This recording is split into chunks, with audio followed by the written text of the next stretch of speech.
बिस्मिल्लाहिर्रहमानिर्रहीम। अस्सलामुअलैकुम। हम इकरार करते हैं कि तमाम तारीफ़ों का मालिक अल्लाह रब्बुल इज़्ज़त है, जो तमाम जहानों का खालिक व मालिक और राज़िक है, और करोड़ों दरूद व सलाम वजह तख्लीक़ कायनात जान रहमत हज़रत मोहम्मद मुस्तफ़ा सल्लल्लाहु अलैहि वसल्लम पर। अल्लाह पाक आप सबको हमेशा अपने करम के साए में रखे। मोअज़्ज़ज़ ख़वातीन व हज़रात, जन्नत एक मकान है जो अल्लाह ताला ने ईमान वालों के लिए बनाया है। इसमें वो नेमतें मुहैया की हैं जिनको ना आँखों ने देखा, ना कानों ने सुना, ना किसी आदमी के दिल पर उनका ख़तरा गुज़रा।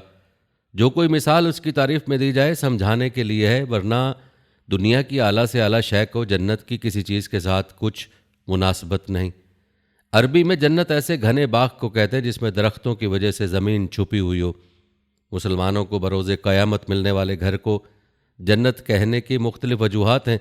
जन्नत में बागात हैं, वो दुनिया में निगाहों से छुपी हुई हैं, आलम ग़ैब में से हैं। यूँ तो अल्लाह ने जन्नत इंसानों और बिलखसूस मुसलमानों के लिए बनाई है, लेकिन बाज़ रिवायत के मुताबिक तारीख़ में कुछ ऐसे जानवर भी गुज़रे हैं जो कि अल्लाह रब्बुल इज़्ज़त के मुकर्रर बंदों की निस्बत से जन्नत में दाखिल होंगे। नाज़रीन, आज की इस वीडियो में हम आपको बताएंगे कि वो 10 जानवर कौन से हैं जो कि जन्नत में जाएंगे, किन किन अंबिया कराम से जानवरों को किस वजह से निस्बत है। इस वीडियो में आपको तफसील से बताएंगे, लिहाजा वीडियो को स्किप मत कीजिएगा और आखिर तक देखिएगा। नाज़रीन, आगाज़ करते हैं अपनी वीडियो का और आपको बताते हैं उस पहले जानवर का नाम। वो पहला जानवर है जो जन्नत में जाएगा, आका दो जहां सल्लल्लाहु अलैहि वसल्लम की ऊँटनी। रसूल अकरम सल्लल्लाहु अलैहि वसल्लम की ऊँटनी का नाम कस्वा था। कस्वा उस ऊँटनी को कहते हैं जो मालिक के नज़दीक इंतहाई महबूब हो। इस मोहब्बत की वजह से उसका मालिक उसे काम और बोझ ढोने से आज़ाद कर दे और दूसरी ऊँटनियों की तरह उसे चरने के लिए चरागाना भेजे। कस्वा उस ऊँटनी को भी कहते हैं जिसके कान या नाक या होंठ का कोई हिस्सा कटा हुआ हो, मगर रसूल अकरम सल्लल्लाहु अलैहि वसल्लम की ऊँटनी कस्वा इस तरह के किसी ऐब से पाक थी। कस्वा नामी मुबारक ऊँटनी रसूल अकरम सल्लल्लाहु अलैहि वसल्लम को बहुत महबूब थी। उस मोहब्बत की वजह यह थी कि कस्वा ऊँटनी नहायत फर्मा बरदार और शरीफ तबा थी। इस्लामी तारीख़ में कस्वा ऊँटनी का बड़ा मकाम है। कस्वा कबीला बनी कुशैर की चरागाहों में पैदा हुई। उसकी रंगत सुर्खी माइल थी।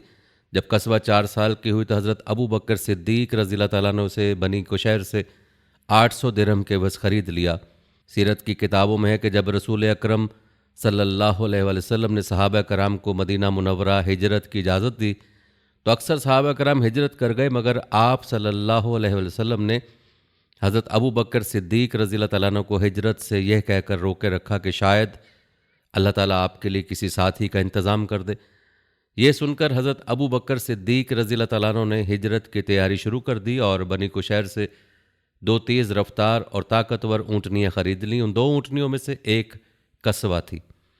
बुखारी में कि हिजरत के वक्त रसूल अकरम सल्लल्लाहु अलैहि वसल्लम और सिद्दीक़ अकबर रज़ियल्लाहु तआला अन्हु ने गार में पनाह ली।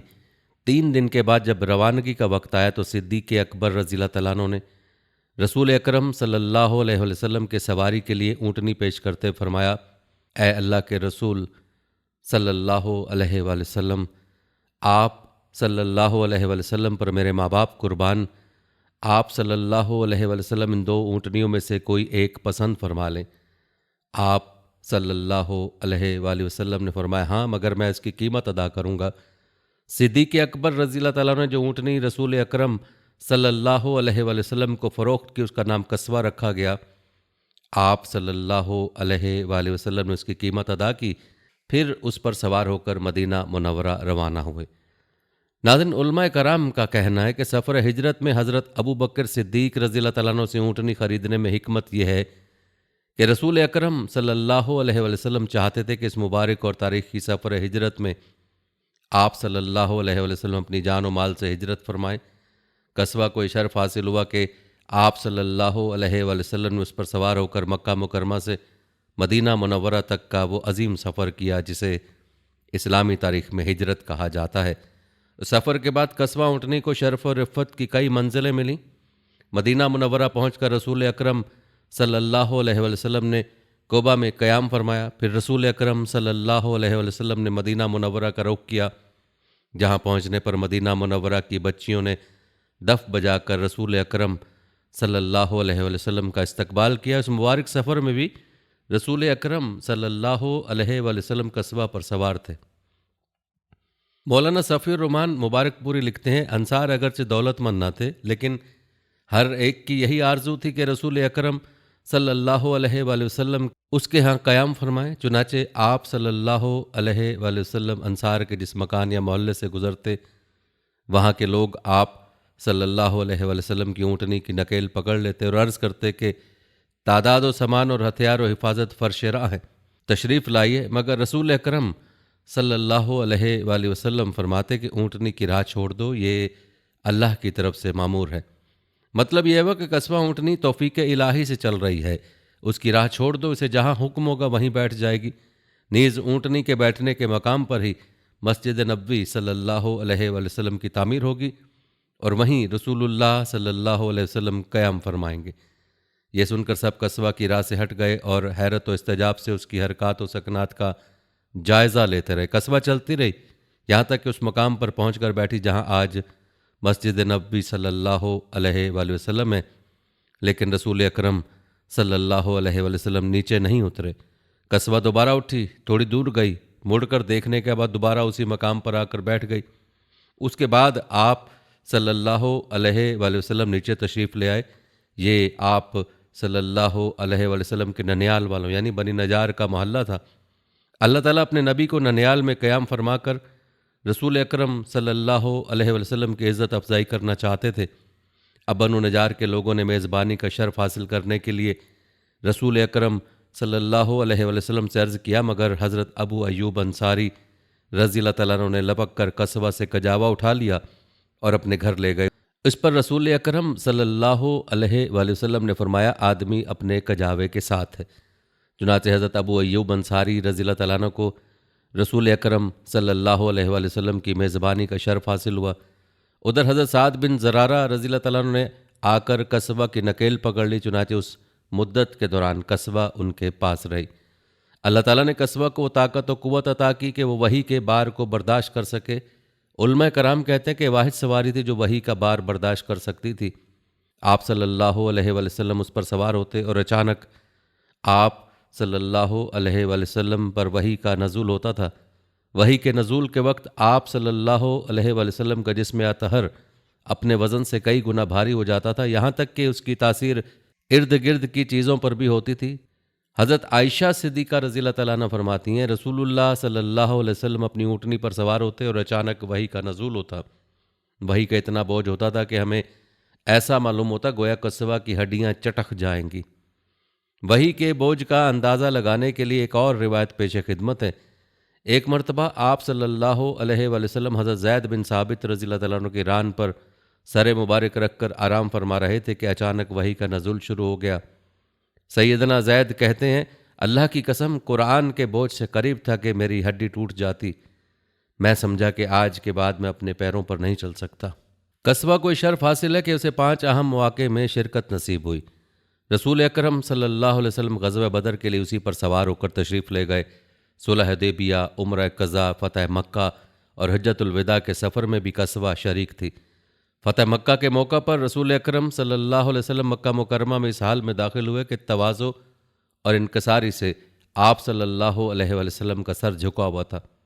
रिवायत में आता है कि रसूल अकरम सल्लल्लाहु अलैहि वसल्लम ने इस कदर सर झुका लिया कि सर अक़दस कस्बा के कोहान से लग रहा था। जब आप सल्लल्लाहु अलैहि वसल्लम मस्जिदुल हराम में फ़ातिह बनकर दाखिल हुए, तब भी आप सल्लल्लाहु अलैहि वसल्लम कस्बा पर सवार थे। उस वक्त बैतुल्लाह के गिर्द 360 बुत थे। आप सल्लल्लाहु अलैहि वसल्लम के हाथ में कमान थी।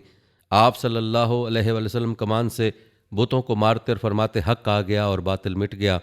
बातिल जाने वाली चीज़ है। आप सल्लल्लाहु अलैहि वसल्लम की ठोकर से बुत ऊंधे मुँह गिर पड़ते। आप सल्लल्लाहु अलैहि वसल्लम ने कस्बा पर सवार होकर बैतुल्लाह का तवाफ़ फरमाया। आप सल्लल्लाहु अलैहि वसल्लम जब किसी सहाबी को किसी अहम मुहिम के लिए अपना सफ़ीर बनाकर रवाना करते तो उसे कस्बा पर भेजते थे। ज़िलक़द 9 हिजरी को नबी करीम सल्लल्लाहु अलैहि वसल्लम ने हज़रत अबू बकर सिद्दीक़ रज़ी अल्लाह तआला अन्हु को अमीरुल हज बनाकर मक्का मुकरमा में रवाना किया। काफ़िले की रवानगी के बाद सूरह तौबा की इब्तदाई आयात नाजिल होती हैं, जिनमें मुशरिकीन से किए गए अहद व पैमा को बराबरी की बुनियाद पर ख़त्म करने का हुक्म दिया गया था। इस हुक्म के आ जाने के बाद रसूल अकरम सल्लल्लाहु अलैहि वसल्लम ने हज़रत अली रज़ी अल्लाह तआला अन्हु को रवाना फरमाया ताकि वो आप सल्लल्लाहु अलैहि वसल्लम की जानिब से ऐलान कर दें। खून और माल के अहद व पैमान में अरबों का दस्तूर था कि आदमी या तो खुद ऐलान करे या अपने ख़ानदान के किसी फ़र्द से ऐलान करवाए। ख़ानदान से बाहर के किसी आदमी का किया हुआ ऐलान तस्लीम नहीं किया जाता था। आप सल्लल्लाहु अलैहि वसल्लम ने हज़रत अली रज़ी अल्लाह तआला अन्हु को कस्बा पर सवार किया और मक्का मुकरमा की तरफ रवाना किया। एक रिवायत में कि हज़रत अली रज़ी अल्लाह तआला अन्हु कस्बा पर सवार होकर जब हज़रत अबू बकर रज़ी अल्लाह तआला अन्हु तक पहुँचते हैं तो नमाज का वक्त हो गया था। तकबीर कही गई थी और हज़रत अबू बकर रज़ी अल्लाह तआला अन्हु जमात की इमामत करने के लिए आगे बढ़े ही थे कि कस्बा की आवाज़ सुनाई दी। हज़रत अबू बकर रज़ी अल्लाह तआला अन्हु जो तकबीर कहने वाले थे रुक गए और फरमाया, ये कस्बा की आवाज़ है, शायद आप सल्लल्लाहु अलैहि वसल्लम खुद तशरीफ़ लाए हैं। जब कस्बा करीब आती है तो उस पर सवार भी नज़र आ जाते हैं। दूसरी रिवायत के मुताबिक हज़रत अली रज़ी अल्लाह तआला अन्हु की हज़रत सिद्दीक़ अकबर रज़ी अल्लाह तआला अन्हु से मुलाकात उरज या वादी जजनान में हुई। हज़रत अबू बकर ने सैयदना अली रज़ी अल्लाह तआला अन्हु को कस्बा पर सवार देखा तो दरियाफ़्त किया, अमीर हो या मामूर? हज़रत अली रज़ी अल्लाह तआला अन्हु फरमाया, मामूर। फिर दोनों आगे बढ़े। हज़रत अबू बकर रज़ी अल्लाह तआला अन्हु ने अमीरुल हज की हैसियत से लोगों को हज कराया। 10वीं तारीख यानी कुर्बानी के दिन हज़रत अली रज़ी अल्लाह तआला अन्हु ने कस्बा पर सवार होकर जुमरा के पास लोगों में वो ऐलान किया जिसका हुक्म रसूलुल्लाह सल्लल्लाहु अलैहि वसल्लम ने दिया था। तमाम अहद वालों का अहद ख़त्म कर दिया और उन्हें 4 महीने की मोहलत दी। जिनके साथ अहद व पैमान नहीं था उन्हें भी 4 महीने की मोहलत दी। जिन मुशरिकीन ने मुसलमानों से अहद निभाने में कोताही नहीं की, ना मुसलमानों के खिलाफ किसी की मदद की, तो उनका अहद उनके तय करदा मुद्दत तक बरकरार रखा। हज़रत अबू बकर रज़ी अल्लाह तआला अन्हु ने सहाबा की एक जमात भेजकर यह ऐलान आम करवाया कि आइंदा कोई मुशरिक हज नहीं कर सकता, ना कोई बेलिबास होकर बैतुल्लाह का तवाफ़ कर सकता है।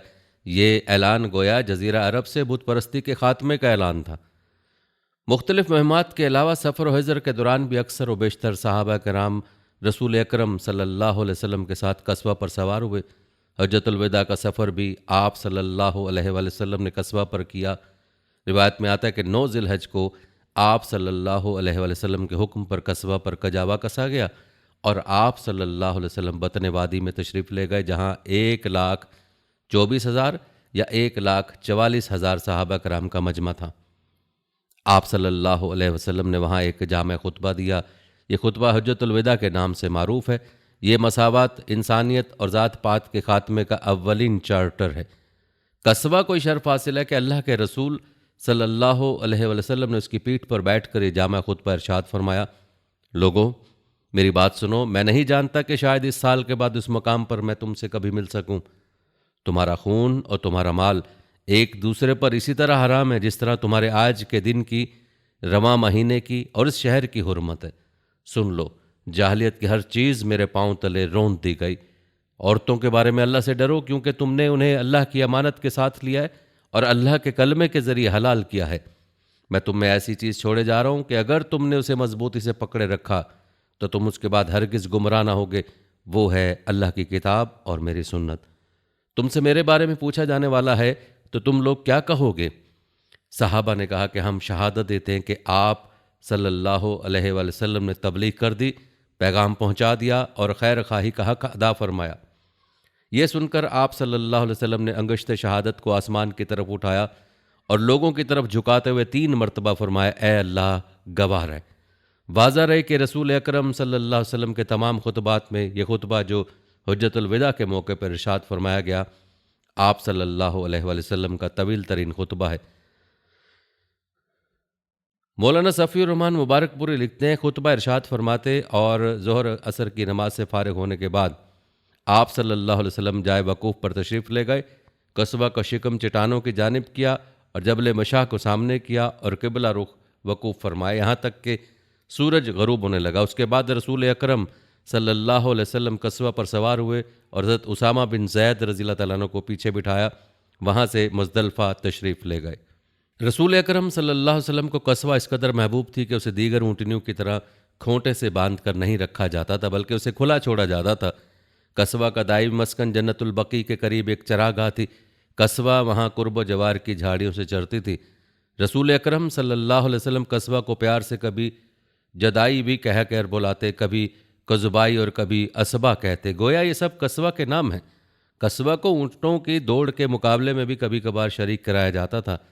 हज़रत अबू हुरैरा रज़ियल्लाहु अन्हु कहते हैं, जब कभी कस्बा को ऊँटों के मुकाबले में शरीक करवाया गया तो कस्बा दौड़ में हमेशा बाजी ले गई। हज़रत सईद बिन मुसैब कहते हैं कि एक मरतबा दौड़ के मुकाबले में कस्बा पीछे रह गई और दूसरी ऊँटनी उस पर सबकत ले गई। इस पर मुसलमानों को अफसोस हुआ। जब नबी करीम सल्लल्लाहु अलैहि वसल्लम को मालूम हुआ तो आप सल्लल्लाहु अलैहि वसल्लम ने फरमाया, दुनिया की चीज़ों में जिस चीज़ को लोग बहुत ज़्यादा बुलंद मकाम देने लगते हैं तो अल्लाह ताला ज़रूर उसे उसके मकाम से गिराता है। कस्बा रसूल अकरम सल्लल्लाहु अलैहि वसल्लम की खिदमत में 11 साल तक रही। आप सल्लल्लाहु अलैहि वसल्लम की वफ़ात जहाँ तमाम सहाबा कराम के लिए अजीम सदमा थी, वहाँ कस्बा के लिए भी हजूर अकरम सल्लल्लाहु अलैहि वसल्लम की वफ़ात किसी बड़ी मुसीबत से कम न थी। सहाबा कराम उस सदमे से निकल आए, मगर कस्बा को रसूल अकरम सल्लल्लाहु अलैहि वसल्लम की जुदाई बर्दाश्त न हो सकी। शिद्दत गम की वजह से खुद अपना बोझ उठाने के काबिल न रही। कस्बा ने खाना पीना तर्क कर दिया। आंखों से मुसलसल आंसू बहते रहते थे, यहाँ तक कि सहाबा कराम ने उस पर रहम खाते हुए उसकी आंखों पर पट्टी बांध दी। रसूल अकरम सल्लल्लाहु अलैहि वसल्लम की विसाल के बाद कस्बा पर कोई सवार ना हुआ। फिर हज़रत अबू बकर रज़ियल्लाहु अन्हु की खिलाफत का 1 साल भी पूरा नहीं हुआ कि कस्बा भी इस दुनिया से रुखसत हो गई। दूसरा जानवर जिसके बारे में कहा जाता है कि वो जन्नत में जाएगा, वो हज़रत सालेह अलैहिस्सलाम की ऊँटनी है। उस ऊँटनी का तज़किरा कुरान करीम में भी मौजूद है। उसके मुतल्लिक आपको तफसील से बताते हैं कि ये ऊँटनी कैसे पैदा हुई और उसे कैसे ख़त्म किया गया। नाज़रीन, कदीम जज़ीरतुल अरब के शुमाल मगरबी इलाके में वाक़ वादिल कुरा में कौम समूद की हुक्मरानी थी, जबकि उनके मद्दे मुकाबिल जनूब मशरक़ी अरब पर कौम आद काबिज़ थी। कौम आद और कौम समूद का ताल्लुक़ हज़रत नूह के साहबज़ादे साम बिन नूह अलैहिस्सलाम से है। ये दोनों एक ही दादा की औलाद और 2 शख्सियात के नाम से मौसूम हैं। तूफ़ान नूह के बाद कौम आद ही वो कौम थी जिसने सबसे पहले बुतों को पूजना शुरू किया। उनके पैगम्बर हज़रत हूद अलैहिस्सलाम थे, जिनकी नाफरमानी की पादाश में अल्लाह ताला ने कौम आद पर तेज़ आंधी का अजाब मुसल्लत किया और पूरी कौम गर्क हो गई। हिजाज़ मुक़द्दस से शाम जाने वाले कदीम रास्ते पर एक शहर आबाद था जिसका नाम हिजर था। ये कौम समूद का दारुल हुकूमत था। आजकल ये शहर मदाइन सालेह कहलाता है। मदाइन सालेह के कदीम इलाकों में एक इलाका अल एला है। मदीना मुनव्वरा से तबूक की जानिब सफ़र करते हुए बड़ी शाहराह पर तकरीबन 450 किलोमीटर की मुसाफत पर इलाका आज भी आबाद और बहुत पुररौनक है। अल-एला शहर ही से वादी समूद में दाखिले का रास्ता है। यहाँ एक जदीद रेलवे स्टेशन भी है जिसका नाम मदाइन सालेह स्टेशन है। वादी समूद का यह सहरा 18 से 20 मुरब्बा मील पर फैला हुआ है, जहाँ हज़ारों एकड़ पर वो खूबसूरत तारीखी इमारत हैं जिन्हें कौम समूद ने संगलाख सुर्ख पहाड़ों का सीना चीर कर तराशा था। दूसरी जानिब नरम बेगानी इलाकों में मौसम गर्मा के लिए आलिशान महल्लात के खंडरात हैं। 1000 साल कबल मसीह के इन अजीम फनकारों को देखकर आज जदीद दौर के माहिर तामीरात भी अंगश्त बदंदा रह जाते हैं। सुर्ख पहाड़ों के अंदर इस शहर खामोशा की हज़ारों वीरान तारीखी इमारतें अपने मकीनों की बदअमालियों और नाफरमानियों के सबब अजाब इलाही के ज़रिए होने वाली तबाही की चशमदीद गवाह हैं और दौर जदीद के नाफरमान कौमों को ये पैगाम देती नज़र आती हैं, देखो मुझे जदीद इबरत निगाह। कौम समूदी में से अल्लाह ताला ने खुदा तरस और नेक इंसान को नबूवत के मनसब पर फायज फरमाया। सूरह अल-अराफ आयत नंबर 73 में इरशाद बारी ताला है, और हमने समूद की तरफ उनके भाई सालेह को भेजा। हज़रत सालेह अलैहिस्सलाम अपनी कौम को राह रास्त पर लाने के लिए दिन रात कोशिशें करते रहे। ऐ मेरी कौम, तुम अल्लाह की इबादत करो, इसके सिवा तुम्हारा कोई माबूद नहीं है। उसी ने तुम्हें पैदा किया, उससे मगफरत मांगो और उसके आगे तौबा करो। उसके जवाब में उनकी कौम कहती, ऐ सालेह, तुम हमें उन चीज़ों से रोकते हो जिन्हें हमारे बुजुर्ग पूछते चले आए हैं, और इस बात की तरफ तुम हमें बुलाते हो, इसमें हमें कभी शुबा है। हज़रत सालेह अलैहिस्सलाम जवानी के ज़माने से कौम को दीन की दावत देते हुए बूढ़े हो गए। चुनाचे एक दिन कौम के सरदारों ने हज़रत सालेह से कहा कि अगर तुम वाकई अल्लाह के सच्चे रसूल हो तो हमारी फला पहाड़ी के अंदर से एक ऐसी ऊँटनी निकाल दो जो 10 माह की गाबन हो, कवि और तंदुरुस्त हो। कुरान करीम सूरह शौरा आयत नंबर 153 ता 154 में इरशाद बारी ताला है, वो कहने लगे, तुम जादू ज़दा और कुछ नहीं, बस हमारी ही तरह के आदमी हो। अगर सच्चे हो तो कोई निशानी पेश करो। यानी उन्होंने अपने नबी से मौजज़े की फरमाइश कर दी। हज़रत सालेह अलैहिस्सलाम ने उनसे अहद लिया कि अगर मैं तुम्हारा ये मुतालबा पूरा कर दूं तो फिर सब ईमान ले आओगे। जब सब ने अहद कर लिया तो हज़रत सालेह अलैहिस्सलाम अल्लाह के हुजूर सरबसजूद हो गए, यहाँ तक कि अल्लाह ने अपने नबी की दुआ कबूल फरमाई। अचानक सामने की पहाड़ी में जुम्बिश पैदा हुई। चट्टान के दो टुकड़े हुए और उसमें से एक खूबसूरत, तंदुरुस्त और तवाना गाबन ऊँटनी नमूदार हुई। पूरी कौम ने इस हैरत अंगेज मौजज़े को अपनी जागती आंखों से देखा, लेकिन कौम के एक सरदार जिंदा बिन अम्र और उसके चंद साथियों के अलावा कोई ईमान नहीं लाया। इस मौका पर हज़रत सालेह अलैहिस्सलाम ने अपनी कौम से फरमाया, ए मेरी कौम, ये अल्लाह की ऊँटनी है जो तुम्हारे लिए एक मौजज़ा है। अब तुम उसे अल्लाह की ज़मीन में छोड़ दो और उसे किसी तरह का ईज़ा ना पहुँचाओ, वरना फौरी अजाब तुम्हें पकड़ लेगा। ऊँटनी और उसका नौमौलूद बच्चा सारा दिन नखलिस्तान में चरते रहते। कौम सैर होकर ऊँटनी का दूध पीती, लेकिन वो कम ना होता। हज़रत सालेह इस्लाम ने कुएं के पानी को भी तकसीम कर दिया था। एक दिन ऊँटनी पानी पीती थी और एक दिन समूद के लोग। इरशाद बारी ताला है, सालेह ने अपनी कौम से कहा, एक दिन उस ऊँटनी के पानी की बारी है और एक मुअय्यन रोज़ तुम्हारी बारी, लेकिन उसे कोई तकलीफ न देना, नहीं तो तुम्हें सख्त अजाब आ पकड़ेगा। अल्लाह ताला कुरान मजीद की सूरह अल कमर आयत नंबर 27 में फरमाता है, ए सालेह, हमने ऊँटनी को उनकी आजमाइश के लिए भेजा है, सो तुम इंतज़ार करो और सब्र करो। अभी कुछ ही अरसा गुजरा था कि कौम को ऊँटनी की मौजूदगी खुटकने लगी। दिन भर आज़ादी से घूमना फिरना और अपनी बारी पर एक ही सांस में पूरे कुएं का पानी पी जाना उनके लिए परेशान कुन था। चुनाचे शैतान के उकसाने पर उन्होंने ऊँटनी को जान से मारने का फैसला कर लिया। कौम के सरदारों ने काम दो हसीन तरीन खवातीन को सौंपा। उन औरतों ने शराब व शबाब की रस्सियाँ दो औबाश नौजवानों कसरा और कदार को अपनी खूबसूरत बच्चियों से शादी के विज़ नाकतुल्लाह के कत्ल पर आमादा किया। उनके साथ मजीद 7 औबाश नौजवान भी शामिल हो गए। कुरान पाक सूरह नमल आयत नंबर 48 में अल्लाह ताला ने हज़रत सालेह अलैहिस्सलाम का वाक़या बयान करते फरमाया, शहर में 9 अफराद की एक जमात थी जो मुल्क भर में फसाद मचाते फिरते और इसलाह नहीं करते थे। फिर एक दिन उन शकील कर्ब 2 अफराद की जमात ऊँटनी के इंतज़ार में कुएं के पास घात लगाकर बैठ गई, जबकि कौम के लोग अल्लाह के अजाब के डर से छुप कर ये दिल खराश मंजर देखने लगे। हस्बे मामूल ऊँटनी पानी पीने के लिए कुएं के करीब आई तो मसरा नामी शख्स ने कमान सीधी की और ऊँटनी पर तीर चलाया, जो उसकी पिंडली में पेवस्त हुआ और टांग से खून का फवारा जारी हो गया। ये मंजर देखकर बाकी लोग खौफजदा होकर पीछे हट गए। इस मौका पर उन दोनों औरतों ने मर्दों को लान तान शुरू कर दी, जिस पर कदार बिन सालिफ आगे बढ़ा और तलवार के एक भरपूर वार से ऊँटनी के पहुंचे यानी पिछले पांव के ऊपर का हिस्सा काट डाला। शदीद जख्मी ऊँटनी लाचार होकर ज़मीन पर गिर पड़ी। गिरते गिरते उसने एक ज़ोरदार चीख मारी ताकि उसका बच्चा जहाँ कहीं भी हो वो खबरदार होकर उन जालिमों के चुंगल से भाग जाए, मोहताद हो जाए। फिर जालिम कदार ने ऊँटनी के सीने पर नेज़ा मार उसे ज़िबा कर डाला। उधर उसका बच्चा भागता हुआ ऊंचे पहाड़ पर चढ़ा और चीखे मारता हुआ गायब हो गया।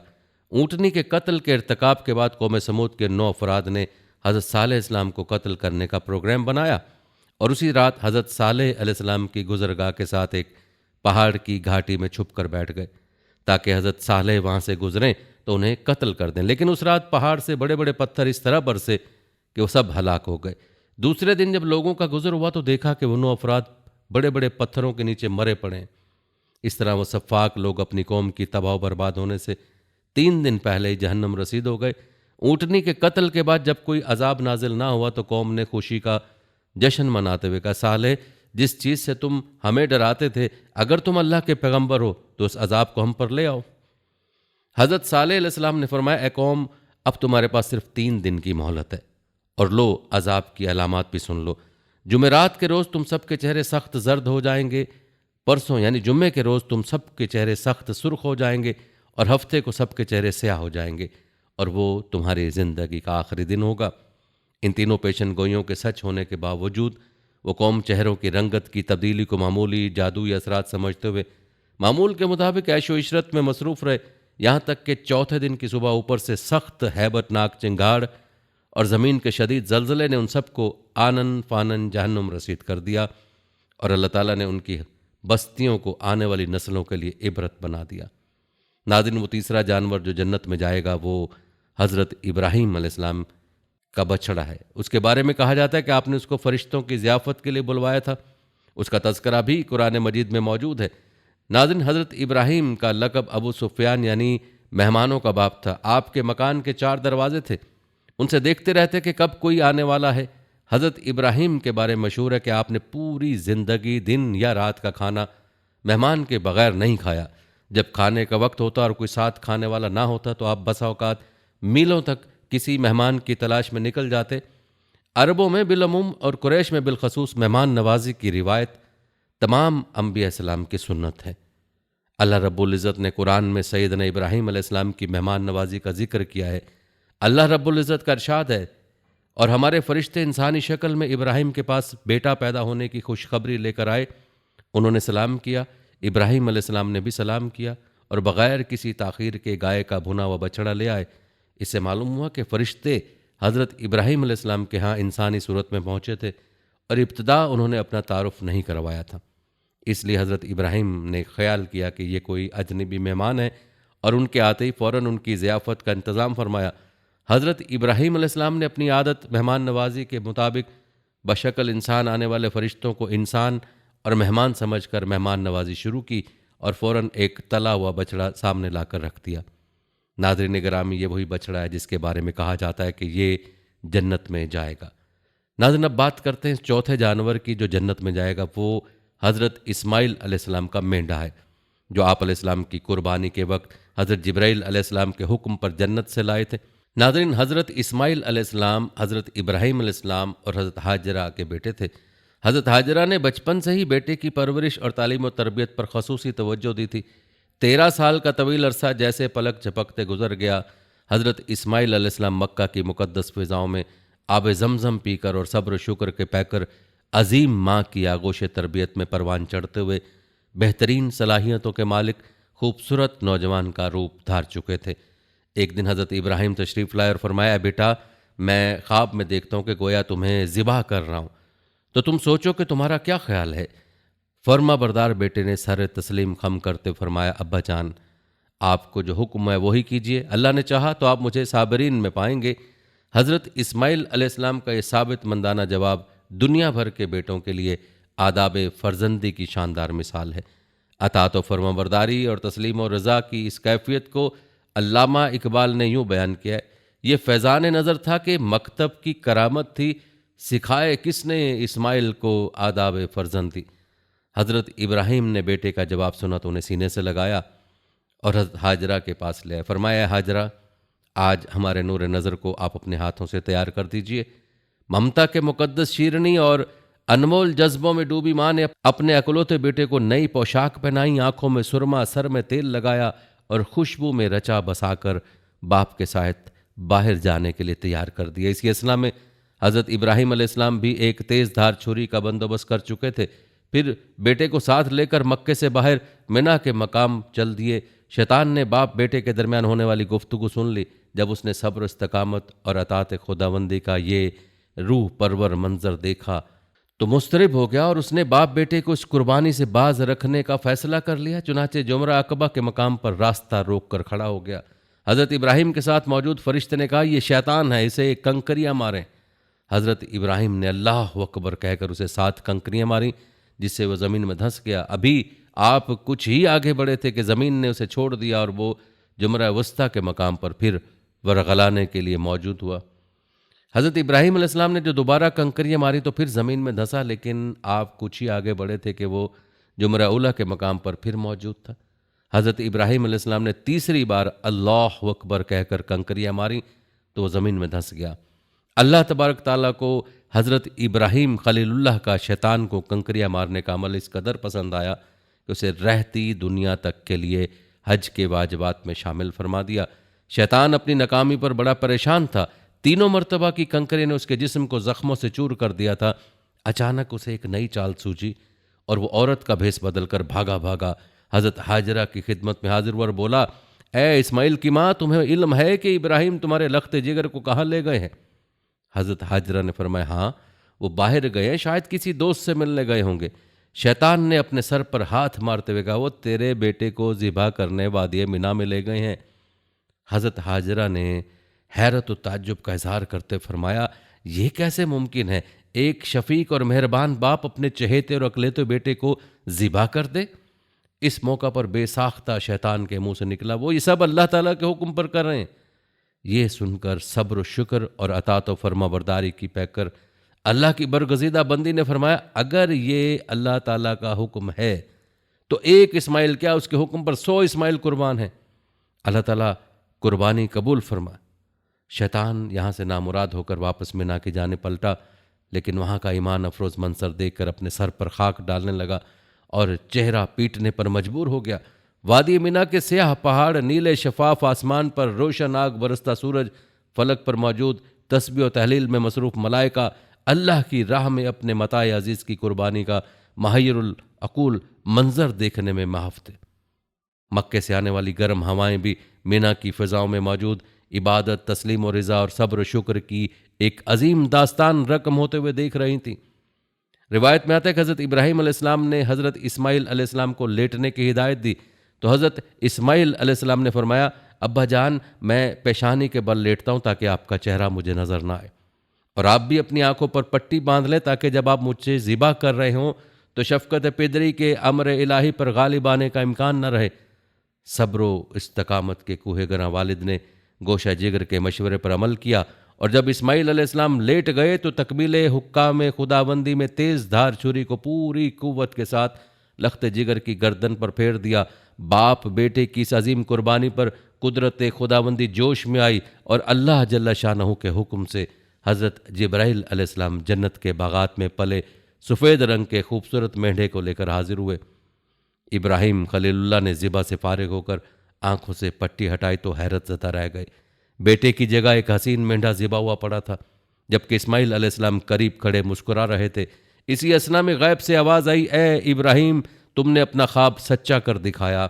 बेशक हम नेकी करने वालों को ऐसा ही बदला दिया करते हैं। यूं मोहतरम नाज़रीन, वो जन्नत से आया और मेंढा अल्लाह पाक की राह में कुर्बान हो गया। हज़रत इब्राहिम और हज़रत इस्माइल अलैहिस्सलाम के इस बेमिसाल जज्बा एसार, अतात व फर्माबरदारी, जुर्रत व इस्तकामत, तस्लीम और रिज़ा और सब्र शुक्र पर मोहर तस्दीक सब्त करते हुए अल्लाह ताला ने कुरान पाक में फरमाया, और हमने इस्माइल की अजीम कुर्बानी पर उनका फ़िदिया दे दिया। अल्लाह रब्बुल इज़्ज़त को अपने दोनों बरगज़ीदा और जलीलुल क़द्र बंदों की अदा इस कदर पसंद आई कि उसे अतात इबादत और कुर्बत इलाही का ज़रिया करार देते हुए क़यामत तक के लिए जारी फरमा दिया। नाज़रीन, अब बात करेंगे उस पांचवें जानवर की जो जन्नत में जाएगा। वो हज़रत मूसा अलैहिस्सलाम की गाय है, जिसकी तफसील बयान करते हुए इमाम इब्न जरीर तबरी रहमतुल्लाह अलैह फरमाते हैं, बनु इसराइल में आमिल नामी एक मालदार शख्स रहता था जिसकी औलाद नहीं थी। उसका भतीजा ही उसका वारिस था, लेकिन जल्द अज जल्द अमीर बनने का लालच उस पर कुछ इस तरह सवार हुआ कि उसने अपने चचा को कत्ल कर दिया और लाश को बस्ती के मज़ाफ़ात के रास्ते पर फेंक दिया। सुबह को जब कातिल की तलाश शुरू हुई तो किसी को कोई सुराग ना मिल सका। भतीजा अपने आप को मजलूम और अपने चचा का खैर खा साबित करने के लिए खुद ही कातिल की खोज भी लगाने लगा। कातिल का सुराग ना मिल सका तो लोग हज़रत मूसा के पास हाजिर हुए और कत्ल का सुराग लगाने की दरख्वास्त की। आपने लोगों में ऐलान करवाया कि अगर किसी के पास उस कत्ल के शवाहिद मौजूद हों तो आकर गवाही दे, लेकिन कोई भी इतला मौसूल ना हुई। लोगों ने हज़रत मूसा से कहा कि आप अल्लाह के नबी हैं, अल्लाह ताला से सवाल करें, वो हमें कातिल का नाम बता दे। आपने रब्बे जुलजलाल के हजूर में दुआ की तो फरमाया कि एक गाय ज़िबा करें। यह हुक्म सुनकर बनी इसराइल ने हस्ब आदत हुज्जतबाजी शुरू कर दी कि कातिल की शनाख्त और गाय के ज़बिये में क्या मुनासबत है, आप हमसे माज़ल्लाह मजाक फरमा रहे हैं। हज़रत कलीमुल्लाह ने फरमाया, मैं जाहिल होने से अल्लाह की पनाह मांगता हूँ। लोगों की हुज्जतबाजी जारी रही और कहने लगे कि अल्लाह से मालूम करें कि गाय कैसी हो। आपने अल्लाह से पूछकर फरमाया, हुक्म हुआ कि गाय ना बूढ़ी हो ना बच्चिया। लोग पूछने लगे, रंग कैसा हो? फरमाया, शोख और जर्द रंग की गाय हो जो देखने वालों को भली लगती हो। लोग फिर भी कहने लगे, उसकी सिफ्त कैसी हो, क्योंकि गाय हम पर मुश्तबा हो गई हैं और मज़ीद वजाहत हुई तो इंशाअल्लाह हम हिदायत पा जाएंगे। इरशाद हुआ, वो गाय मुशक्क़त करती हो, ना हल चलाती हो, ना खेतों को पानी देती हो, सही सालिम और बेदाग भी हो। कहने लगे, अब बात मुकम्मल हुई। जबकि वो महज हुज्जतें कर रहे थे, उनकी नीयत गाय ज़िबा करने की थी ही नहीं।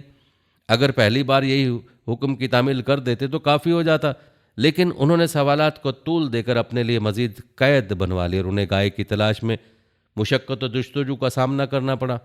बिल आखिर जब वो अच्छी तरह समझ गए कि फ़लाँ किस्म की गाय चाहिए तो ऐसी ही गाय की तलाश शुरू कर दी। यहाँ तक कि जब ये लोग एक लड़के की गाय के पास पहुँचे तो हूबहू ऐसी गाय थी जिसकी उन लोगों को ज़रूरत थी। चुनाचे लोगों ने गाय की उस खाल में सोना भरकर उसकी कीमत देकर ख़रीद लिया। गाय को ज़िबा किया गया। हज़रत मूसा अलैहिस्सलाम ने फरमाया, इसकी हड्डी लेकर मकतूल के जिस्म पर ज़रब लगाओ। जब ज़रब लगाई तो मकतूल ज़िंदा हो गया। उसने अपने कातिल की निशानदेही की और फिर फौत हो गया। बाद में कातिल को बतौर सज़ा कत्ल कर दिया गया। नाज़रीन, उस जन्नती गाय के मालिक और उसकी कीमत के बारे में बताया जाता है कि बनी इसराइल में एक नेक शख्स था जिसका एक ही बेटा था। उसके पास एक बच्चिया भी थी। खुदा का करना ऐसा हुआ कि उस शख्स का इंतकाल हो गया। उसका बेटा अपनी माँ के साय में परवरिश पाने लगा। कुछ सालों बाद बेटा बड़ा हो गया और बहुत नेक और अपनी माँ का फर्माबरदार था। एक दिन माँ ने बेटे को उसके वालिद की बच्चिया जो बड़ी होकर गाय बन चुकी थी उसे 3 दिनार में बेचने का हुक्म दिया और फरमाया कि जब बेचने लगो तो एक बार फिर मुझसे पूछ लेना। बेटा गाय बेचने बाजार आया तो एक फरिश्ता इंसानी सूरत में आकर उससे मिला और 6 दिनार गाय की कीमत लगाई, लेकिन माँ की इजाज़त के बगैर बेचने को कहा। बेटा राजी ना हुआ और आकर माँ को ये बात बताई। माँ ने 6 दिनार कीमत की मंजूरी दे दी मगर इजाज़त लेने की शर्त बाकी रखी। अगली मर्तबा वही फरिश्ता फिर मिला और उसे 12 दिनार कीमत लगाई मगर माँ की इजाज़त के बगैर बेचने को कहा। बेटा फिर ना माना और जाकर माँ को ये बात बताई। माँ समझ गई कि हो ना हो ये कोई फरिश्ता है। माँ ने कहा अब की बार अगर वो शख्स मिले तो पूछना कि क्या आप गाय बेचने का हुक्म देते हैं या नहीं। अगली बार मिलने पर जब बेटे ने यह सवाल किया तो फरिश्ता बोला अभी इसे मत बेचो। जब बनी इसराइल से ख़रीदने आए तो उसकी कीमत ये लगाना कि इस गाय की ख्याल में सोना भर कर दिया जाए। इस वाक़े की बिना पर इस सूरह का नाम सूरह बकरा है। नाज़रीन, अब आपको बताते हैं कि इस छठे जानवर के बारे में जो कि जन्नत में जाएगा। वो मछली है जिसके पेट में हज़रत यूनुस अलैहिस्सलाम 40 दिन तक जिंदा रहे। नाज़रीन, हज़रत यूनुस अलैहिस्सलाम को अल्लाह ताला ने नैनवा यानी मौजूदा इराक़ के शहर मूसल की बस्ती की हिदायत के लिए भेजा। नैनवा में आप कई साल तक उनको तबलीग की दावत देते रहे मगर कौम ईमान न लाई तो आपने उनको अजाब के आने की खबर दी और तरशीश यानी मौजूदा त्यूनिस की तरफ जाने के लिए निकले। हज़रत यूनुस जब कौम से नाराज़ होकर चले गए तो कौम ने आपके पीछे तौबा कर ली। दूसरी तरफ आप अपने सफ़र के दौरान दरिया को अबूर करने के लिए इसराइल के इलाके याफा में कश्ती में सवार हो। कुछ दूर जाकर कश्ती भंवर में फंस गई। उस वक्त के दस्तूर और रिवाज के मुताबिक ये ख्याल किया जाता था कि जब कोई गुलाम अपने मालिक से भाग कर जा रहा हो और कश्ती में सवार हो तो वो कश्ती उस वक्त तक किनारे पर नहीं पहुंचती जब तक उस गुलाम को कश्ती से उतार ना लें। अब कश्ती के भंवर में फंसने पर उन लोगों ने कुरा डाला जो हज़रत यूनुस के नाम निकला। 3 दफ़ा कुरा आपके नाम ही निकला तो आपने फरमाया कि मैं ही गुलाम हूँ जो अपने आका को छोड़कर जा रहा हूँ। आपने खुद ही दरिया में छलांग लगा दी ताकि दूसरे लोग किनारे पर पहुंच जाएं। अल्लाह ताला ने एक मछली के दिल में अलका किया और हुक्म दिया कि हज़रत यूनुस को बग़ैर नुकसान पहुंचाए निगल ले। इस तरह आप मछली के पेट में आ गए। ये आप पर एक इम्तिहान था। हज़रत यूनुस को मछली के पेट में जाने की वजह से ज़ुन्नून और साहिबुल होत कहा गया है क्योंकि नून और होत दोनों का मानी मछली है। अल्लाह ताला इरशाद फरमाता है और मछली वाले को भी हमने नवाजा, याद करो जबकि वो बिगड़ कर चला गया था और समझा था कि हम उस पर गिरफ्त न करेंगे। दूसरी तरफ मछली के पेट में दाखिल होने के बाद हज़रत यूनुस ने यह समझा कि वो मर चुके हैं मगर पाँव फैलाया तो अपने आप को जिंदा पाया।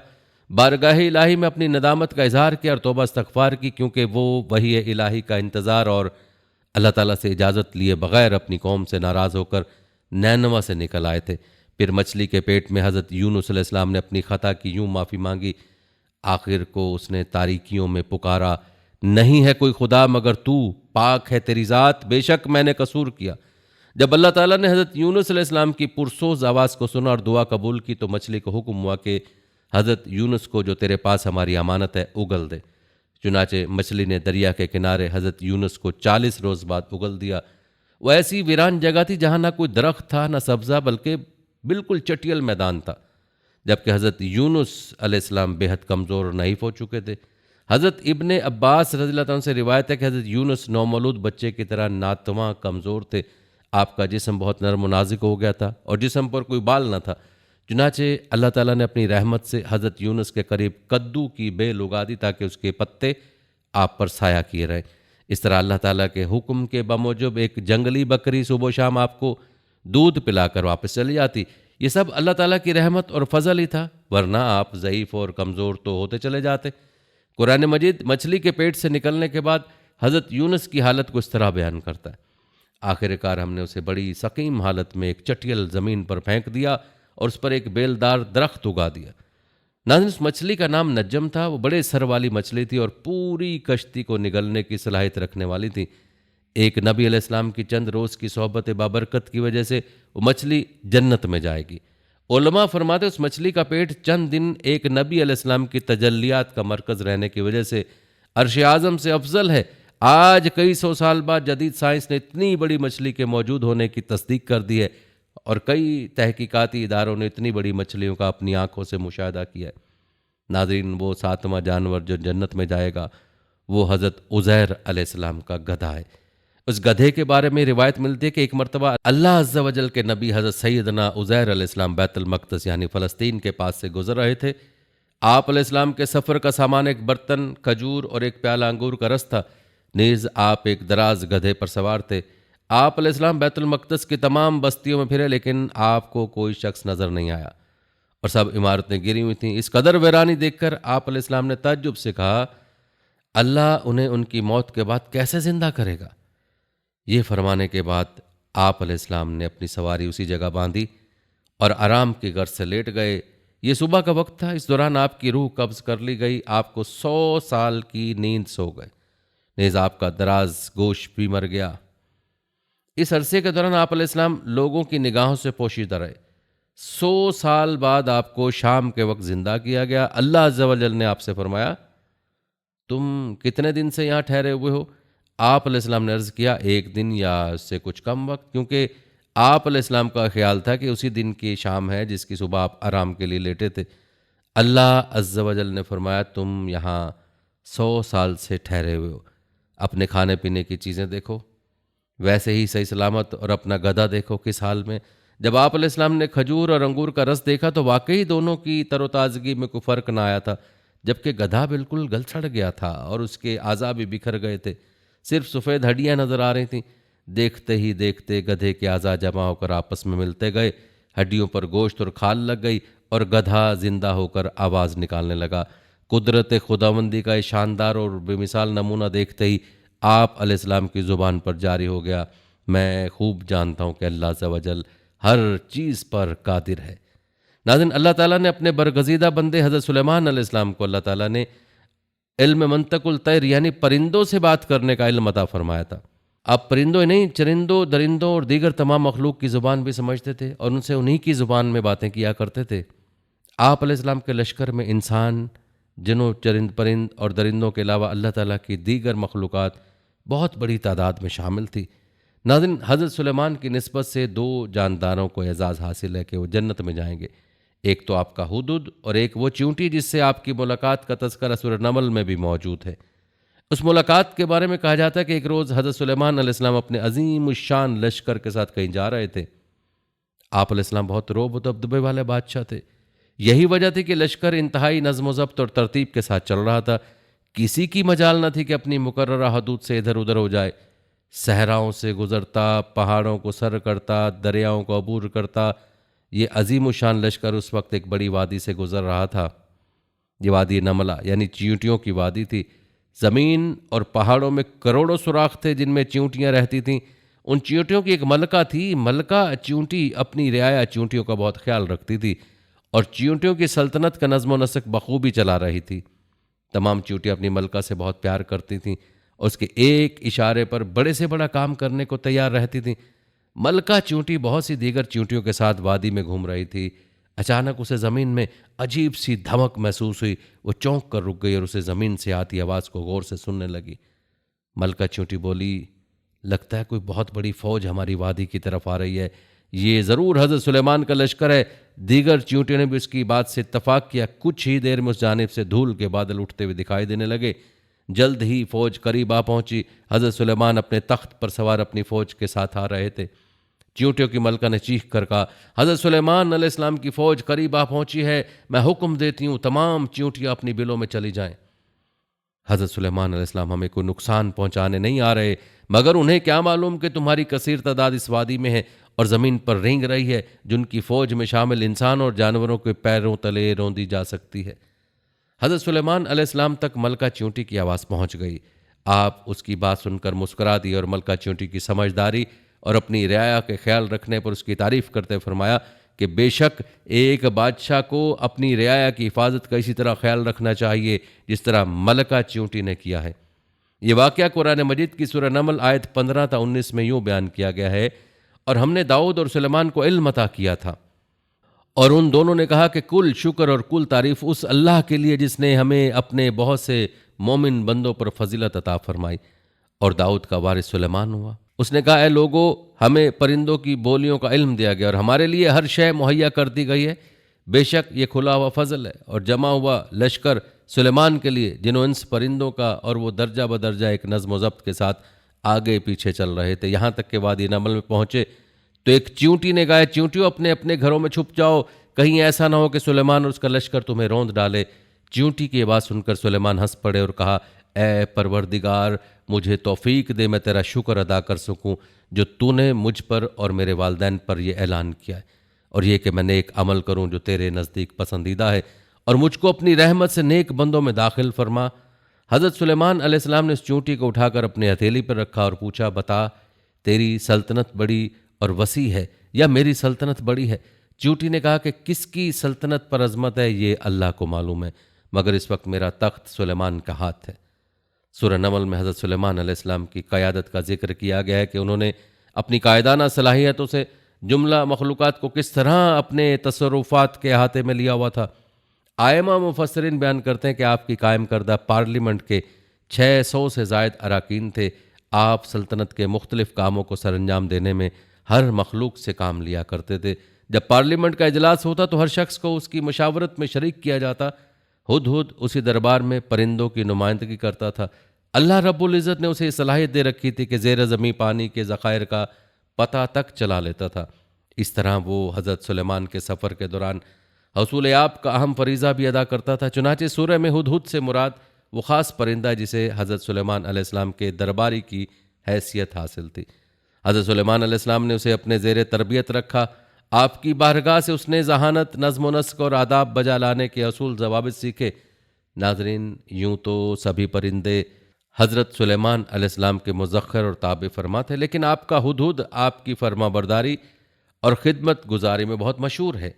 उसी हुदहुद ने आपको मुल्क सबा की मलका बल्कीस के बारे में खबर दी थी कि वो एक बहुत बड़े तख्त पर बैठकर सल्तनत करती है और बादशाहों के शयान शान जो भी सरो सामान होता है वो सब कुछ उसके पास है, मगर वो और उसकी कौम सितारों की पुजारी है। उस खबर के बाद हज़रत सुलेमान अलैहिस्सलाम ने बल्कीस के नाम जो ख़त अरसाल फरमाया उसको यही हुदहुद लेकर गया था।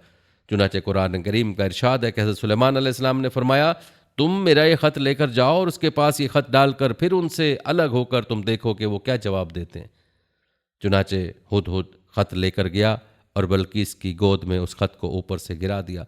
उस वक्त उसने अपने गिरद उमरा और अरकाइन सल्तनत के मजमा इकट्ठा किया। फिर ख़त को पढ़कर लर्जा बरंदाम हो गई और अपने अरकाइन से कहा कि ए सरदारो, बेशक मेरी तरफ एक इज़्ज़त वाला ख़त डाला गया है, बेशक वो सुलेमान की तरफ से और बेशक वो अल्लाह के नाम से है जो निहायत मेहरबान रहम वाला। ये कि मुझ पर बुलंदी न चाहो और गर्दन रखते मेरे हजूर हाजिर हो। ख़त सुनाकर बल्कीस ने अपनी सल्तनत के अमीरों और वज़ीरों से मशवरा किया तो उन लोगों ने अपनी ताकत और जंगी महारत का ऐलान और इजहार करके हज़रत सुलेमान अलैहिस्सलाम से जंग का इरादा ज़ाहिर किया। उस वक्त अक्लमंद बल्कीस ने अपने अमीरों और वज़ीरों को समझाया कि जंग मुनासिब नहीं है, क्योंकि इससे शहर वीरान और शहर के इज़्ज़तदार बाशिंदे ज़लील ख़ार हो जाएंगे। इसलिए मैं ये मुनासिब ख्याल करती हूँ कि कुछ हिदाया और तहाइफ उनके पास भेज दूँ। इससे इम्तिहान हो जाएगा कि हज़रत सुलेमान सिर्फ बादशाह हैं या अल्लाह अज़्ज़ा वजल के नबी भी हैं। अगर वो नबी होंगे तो हरगिज़ मेरा हदिया कबूल नहीं करेंगे, बल्कि हम लोगों को अपने दीन के इत्तबा का हुक्म देंगे, और अगर वो सिर्फ बादशाह होंगे तो मेरा हदिया कबूल करके नरम हो जाएंगे। चुनाचे बल्कीस ने 500 गुलाम, 500 लोंडियाँ, बेहतरीन लिबास और जेवरों से आरास्ता करके भेजे और उन लोगों के साथ 500 सोने की ईंटें और बहुत से जवाहरात और मुश्क अंबर और एक जुड़ाओ ताज माँ एक ख़त के अपने कासिद के साथ भेजा।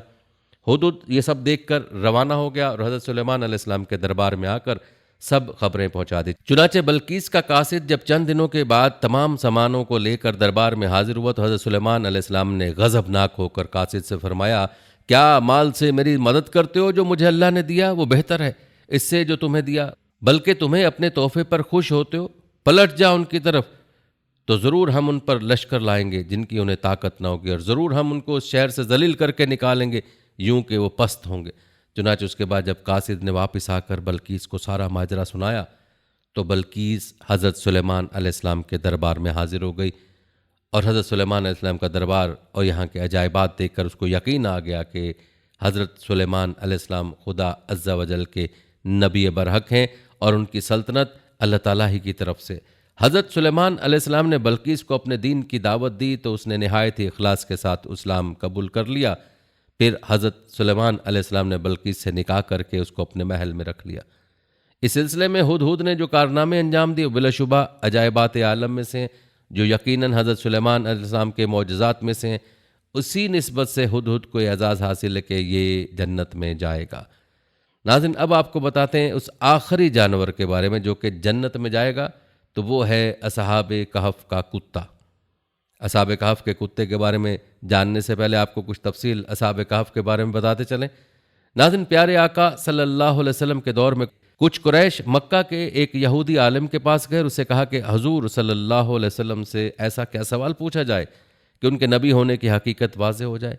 उसके जवाब में यहूदी आलम ने आप सल्लल्लाहु अलैहि वसल्लम से 3 सवाल पूछने का कहा, जिनमें एक सवाल यह था कि असहाब कहफ कौन थे। लिहाजा अल्लाह पाक ने अपने प्यारे महबूब सल्लल्लाहु अलैहि वसल्लम को इसका जवाब कुरान पाक की सूरह अल कहफ के अंदर मुकम्मल वजाहत के साथ बयान फरमाया।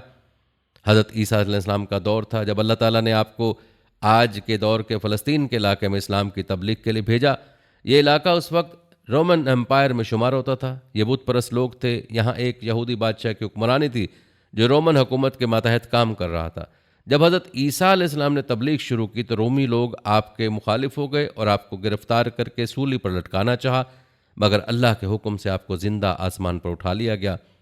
इस वाक़े के कुछ अरसे बाद यहूदी लोगों ने रोमी हुकूमत के ख़िलाफ़ बगावत कर दी। लिहाजा उसके रद्द अमल में अनका होकर टर्टस नामी रोमी बादशाह और यरूशलेम और फ़लस्तीन पर हमला करके उसे बिल्कुल तबाह कर दिया, हत्ता कि बैतुल मक़दस को भी तबाह कर दिया। उसी दौरान उसने 1.5 लाख यहूदियों को कत्ल कर दिया।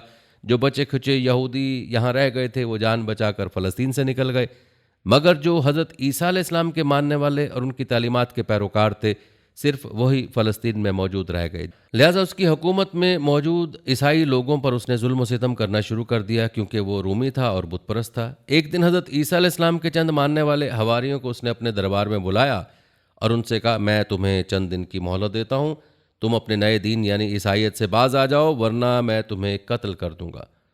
हज़रत ईसा अलैहिस्सलाम के पैरोकार ये नौजवान लोग दरअसल असहाब कहफ थे, जिनके वाक़े का जिक्र कुरान पाक में सूरह कहफ में वजाहत से आया है। उन नौजवानों ने जब धमकी सुनी तो वो शदीद परेशान हो गए, क्योंकि वो बादशाह से लड़ने की हिम्मत नहीं रखते थे और ना ही शहर में रहकर ईसाई तालीमात जारी रख सकते थे, वरना दकियानूस उन्हें कत्ल करवा देता।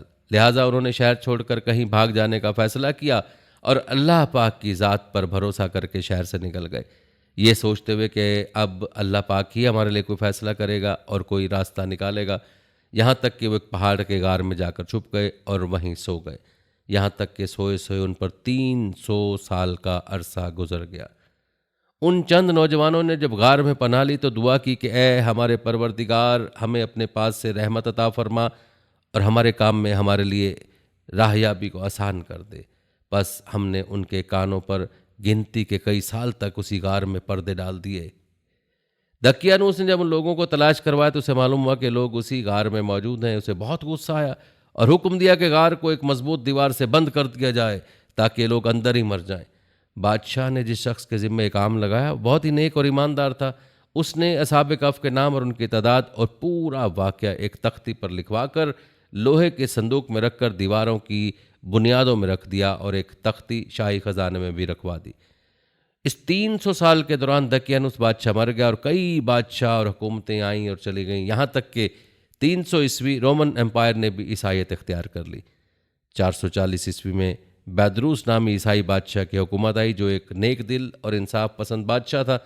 उसने 68 साल तक हुकूमत की। उसके दौर में मजहबी फ़िरका पसंदी जब अरूज पर पहुँच गई और लोगों में मरने के बाद दोबारा ज़िंदा किए जाने और क़यामत का यकीन ख़त्म होता जा रहा था, कौम का यह हाल देखकर बादशाह बहुत रंजीदा हुआ और अल्लाह से दुआ की, ए अल्लाह, कुछ ऐसी निशानी ज़ाहिर फरमा कि मेरी कौम के लोगों का ईमान फिर से ताज़ा हो जाए, उन्हें क़यामत, मरने के बाद दोबारा ज़िंदा किए जाने और एक खुदा का यकीन हो जाए। अल्लाह ताला ने उसकी दुआ कबूल फरमाई। लिहाजा एक रोज़ एक चरवाहा अपनी बकरियों को ठहराने के लिए उस गार के पास पहुँचा। ये वही गार थी जिसमें असहाब कहफ मौजूद थे। उस चरवाहे ने चंद लोगों के साथ मिलकर उस दीवार को गिरवा दिया। दीवार के गिरते ही लोगों पर ऐसी हैबत व खौफ तारी हुआ कि सब घबरा कर वहाँ से भाग गए। यूं अल्लाह ताला के हुक्म से असहाब कहफ अपनी नींद से बेदार हुए और एक दूसरे से सलाम कलाम करने लगे और अपने एक साथी यमलिखा को बाजार से खाना लाने भेजा। जब यमलिखा बाजार पहुंचे तो ये देखकर हैरान रह गए कि शहर में हर तरफ इस्लाम का चर्चा है, यहाँ तक कि लोग एलानिया हज़रत ईसा अलैहिस्सलाम का कलमा पढ़ रहे हैं और उनकी तालीमात पर अमल भी कर रहे हैं। इस कशमकश में यमलिखा ने खाने के एवज़ अपने ज़माने के सिक्के दुकानदार को दिए। दुकानदार ने जब ये सिक्के देखे तो उसे शक हुआ कि शायद उस शख्स को पुराना ख़जाना मिल गया, लिहाजा उसने यमलिखा को सिपाहियों के सुपुर्द कर दिया। सिपाहियों ने यमलिखा से पूछा, बताओ ये ख़जाना कहाँ से आया? यमलिखा ने कहा, हमारे पास कोई ख़जाना नहीं, ये हमारा ही पैसा है। सिपाहियों ने कहा कि हम कैसे मान लें, क्योंकि ये सिक्के 300 साल पुराने हैं। यमलिखा ने कहा, पहले मुझे बताओ कि दकियानूस बादशाह का क्या हाल है। सिपाहियों ने जवाब दिया, आज इस नाम का कोई बादशाह नहीं है, मगर सैकड़ों साल पहले इस नाम का एक बेईमान बादशाह गुजरा है, वो बूत परस्त था। ये सुनकर यमलिखा हैरान परेशान हुए और बताया कि हम कल तो उसके शहर से अपना ईमान और जान बचाकर भागे थे और मैं और मेरे साथी करीबी एक गार में छुप गए थे, जबकि मेरे बाकी साथी अभी भी गार में मौजूद हैं। तुम मेरे साथ चलकर खुद ही देख लो। जब सिपाही और बहुत से लोग उस गार के पास पहुंचे तो असहाब कहफ यमलिखा के इंतजार में थे। जब गार पर बहुत से आदमी पहुंचे और शोर व गुल सुनाई देने लगा तो असहाब कहफ समझे कि दकियानूस की फौज हमारा ताक़ुब करके गार तक आ पहुंची, लिहाजा वो अल्लाह के जिक्र और हम्द व सना में मशगूल हो गए। सिपाहियों ने गार पर पहुंचकर तांबे का वह संदूक बरामद कर लिया। उसके अंदर से तख्ती को निकाल कर पढ़ा तो वहाँ असहाब कहफ के नाम ये लिखा था कि मोमिनों की जमात है जो अपने दीन की हिफाजत के लिए दकियानूस बादशाह के खौफ से इस गार में पनाह गुज़ी हुई। दकियानूस ने इस गार के मुंह को बंद करवा दिया है। सिपाही ये देखकर हैरान और परेशान रह गए। जब कुछ समझ ना आया तो अपने बादशाह बैदरूस को इतला दी। बादशाह ने खबर सुनी तो फ़ौरन अपने उमरा और उलमा के हमरा पहुंच गए। असहाब कहफ ने गार से निकलकर तमाम वाक़या बादशाह से बयान किया।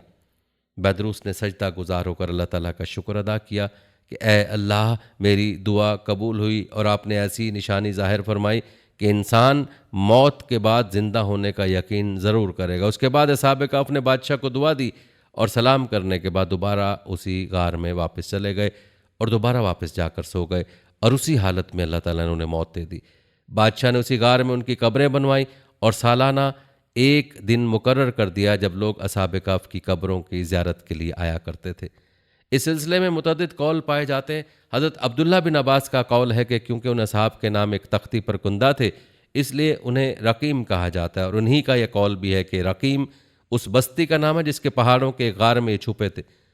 अलबत्ता जमहूर और मुहद्दिसीन इन दोनों के एक ही जमात होने पर मुत्तफिक हैं। सूरह कहफ आयत नंबर 9 में इरशाद बारी ताला है, क्या तू अपने ख्याल में गार और कतबे वालों को हमारी निशानियों में से कोई बहुत अजीब निशानी समझ रहा है? आसार कदीमा की तहकीकात के जो जदीद इंकशाफात किए हैं उनमें सबसे नुमाया इस शहर रकीम की दरियाफ्त है। जिस कदर तहकीक की जा रही है उससे कुरान के हर्फ बहरफ तस्दीक मिलती है। किसी भी सही हदीस से असहाब कहफ के नाम और तादाद सही साबित नहीं। तफसीर और तारीख़ी वाक़यात में नाम मुख्तलिफ बयान किए गए। हज़रत अब्दुल्ला बिन अब्बास रज़ियल्लाहु तआला से रिवायत है कि उनके नाम ये हैं, मकसलमीना, तमलीखा, मरतूनस, सनूनस, सारिनूनस, जोनास, कातयूनस, जबकि 8वां उनका कुत्ता जिसका नाम कतमीर था। नाज़िन इस कुत्ते के नाम पर भी इख्तलाफ पाया जाता है। इब्न अब्बास के कौल पर उसका नाम कतमीर और अली मुर्तज़ा रज़ियल्लाहु तआला के कौल पर उसका नाम रयान था।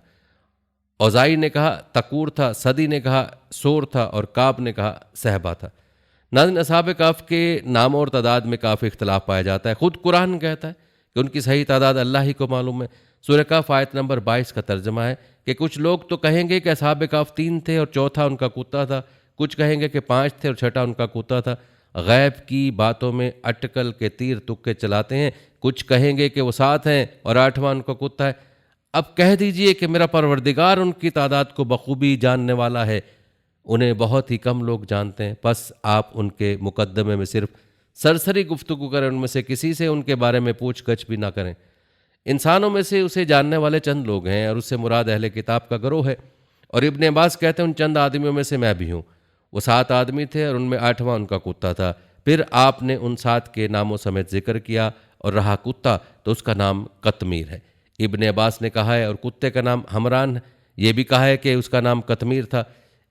इब्न अबी हातिम ने मुजाहिद से रिवायत किया कि वकल्बहम यानी उनके एक कुत्ते का नाम तमूर था।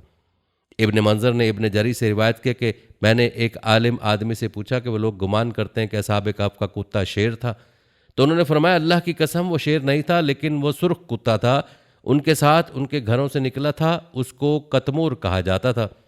इब्न अबी हातिम ने कसीरुल ज़वा में रिवायत किया कि असहाब कहफ का कुत्ता जर्द रंग का था। इब्न अबी हातिम ने सुफियान के तरीक से सुफियान से रिवायत किया कि कूफा में एक आदमी को उबैद कहा जाता था और वो झूठ के साथ मुतहम न था। उसने कहा कि मैंने असहाब कहफ के कुत्ते को देखा है, गोया कि वो मोटी चादर की तरह सुर्ख था। इब्न अबी हातिम ने अब्दुल सवाक से रिवायत किया कि मैंने असहाब कहफ के कुत्ते को छोटा देखा है, जो अपने बाजुओं को फैलाए हुए था। गार के दरवाजे की खुली जगह में उबैदुस सवाक इशारा करके बताते थे कि वो इस तरह कानों को हरकत देता था। सदी का कौल है असहाब कहफ करवट लेते थे तो कुत्ता भी उनके साथ करवट लेता था। असहाब कहफ दाईं तरफ करवट लेते थे तो कुत्ता अपना दायां कान मोड़कर दाएं बल पर हो जाता था, और सहाब कहफ बाईं करवट लेते थे तो कुत्ता अपना बायां कान तोड़कर बाएं बल पर हो जाता था। असहाब कहफ रज़ियल्लाहु तआला अन्हुम के कुत्ते के मकाम व मर्तबे बयान करते हुए आला हज़रत इमाम अहले सुन्नत मौलाना शाह इमाम अहमद रज़ा खान रहमतुल्लाह अलैह फरमाते हैं, असहाब कहफ रज़ियल्लाहु तआला अन्हुम का कुत्ता बलम बाउर की शक्ल का बनकर जन्नत में जाएगा और उस कुत्ते की शक्ल का होकर दोज़ख में पड़ेगा।